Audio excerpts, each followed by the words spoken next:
VM unit 1 Halol, જેમાં બાળકોનું standard ગણિત પેપર હતું, જેને બદલે એમને બેઝિક ગણિતનું પેપર મળી ગયું હતું ખંડ નિરીક્ષક દ્વારા.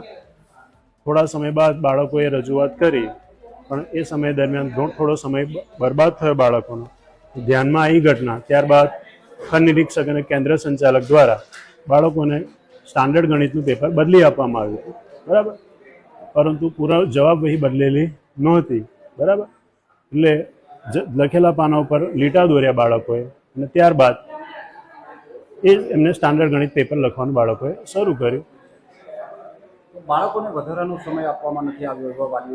ના, બાળકોએ જે ભરપાઈ કેન્દ્ર સંચાલકના જણાવ્યા અનુસાર બાળકોને જે સમય બગડ્યો છે એ કેન્દ્ર સંચાલક દ્વારા એમ જણાવેલું છે કે એમને પૂરતો સમય આપેલો છે, અને એ માટે CCTV આપણે જોઈ લઈશું અને આગળની ઘટતી કાર્યવાહી પૂર્ણ કરીશું.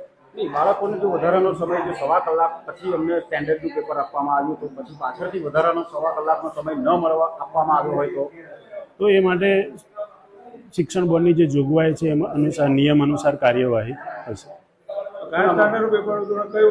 ધોરણ 10નું સ્ટાન્ડર્ડ ગણિતનું પેપર હતું બ્લોક નંબર 5માં, જેની જગ્યાએ બેઝિક ગણિતનું પેપર આપવામાં આવ્યું હતું બાળકોને.